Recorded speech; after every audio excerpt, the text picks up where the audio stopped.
పోయి ఏమంటాడు ఇకిలిచ్చుకుంటా హిహి అనుకుంటా నేడాళ్ళు అంకె బిందెలు ఉంటాయనుకొని వచ్చిన ఖాళీ కుండలు ఉన్నాయంటూ నాకు నిల్వకడుగుతా గడ్డపారలు పట్టుకొని తట్టపారలు పట్టుకొని నెత్తి మీద తువాలు కప్పుకొని దొంగరాత్రి ఎవడు తిరుగుతాడే లంక బిందెల కోసం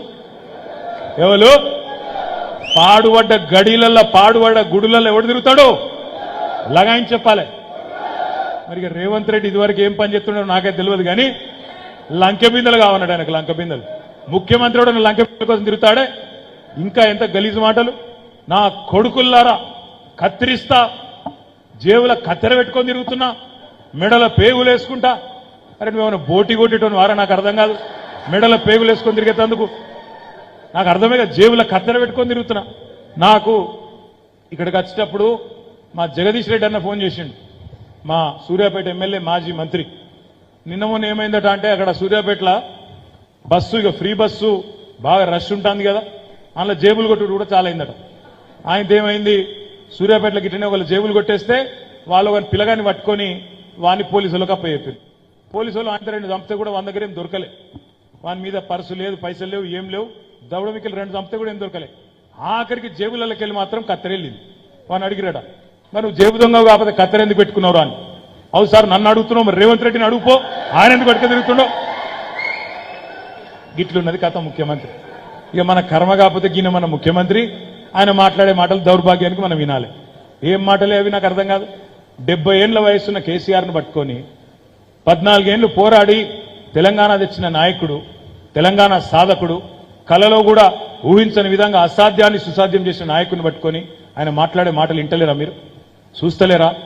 మనసు గాయపడతలేదా బాధ అనిపిస్తలేదా 4.5 నెలల్లో ఎన్ని సందర్భాలలో అనిపించింది అయ్యో మన ప్రభుత్వం పోకపోతే బాగుండు ఇంకొద్దిగా కష్టపడితే మా రసమై గెలుస్తుండే కదా అనిపించిందా అనిపించిన వాళ్ళు సరే గట్టిగా సపోర్ట్లు కొట్టరు చూద్దాం అప్పుడు అనిపించలే ఇప్పుడు అనిపించింది కదా బాధ అప్పుడేమో అనిపించలే చక్కగా ఒక్క మాట చెప్తా మీరు ఇది ఒక్కటి నేను మనసుకి ఎక్కించుకోండి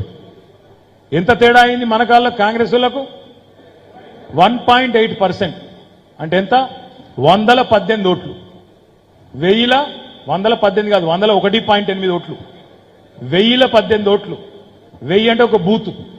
ఒక బూత్లో మీరు 18-20 ఓట్లు ఎక్కువేపిస్తే ఇవాళ మన గవర్నమెంటే ఉంటుంది మన లాపర్వా మనం నిజంగా చెప్పాలంటే ప్రజలు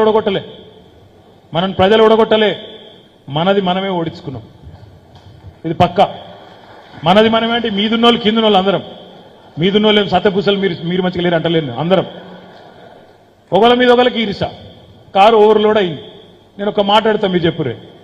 ఏ ఊళ్ళోనైనా బీజేపీ వాళ్ళు 2-3 కంటే ఎక్కువ ఉంటారే ఎక్కడున్నారు మనం ఎంతమంది ఉంటాం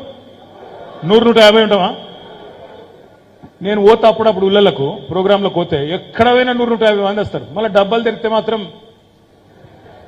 నాకు అది అర్థం కాదు 70 వీళ్ళందరూ ఇంతమంది వచ్చిరి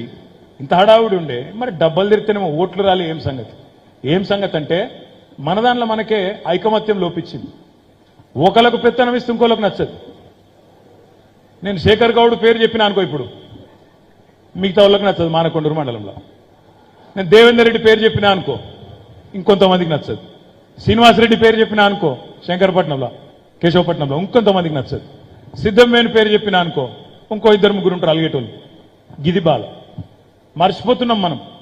కానీ దయచేసి నేను మిమ్మల్ని కోరేది ఒకటే ఉండొచ్చు మనది మనకు మస్తుగా ఉండొచ్చు కానీ ఇవాళ మన అమ్మ లాంటి తల్లి లాంటి మన పార్టీకే ఇవాళ ఒక సవాల్ వచ్చింది ఇలా అవతలోడు ఏం మాట్లాడుతున్నా మీరు చూస్తున్నారు ఒక్క సీటు కూడా మీరు గెలవరు అంటుండు రేవంత్ రెడ్డి మీరు 2 సీట్లు గెలుస్తారు రాజీనామా చేస్తా అంటుండు వెంకటరెడ్డి 3 లక్షలతో గెలుస్తా వినోద్ కుమార్ గెలిస్తే నేను రాజకీయం సన్యాసం చేస్తా అంటుండు బండి సంజయ్ మరి మన తల్లి మీదకి 3 దుర్మార్గులు వచ్చి ఇష్టం వచ్చినట్టు వరుతుంటే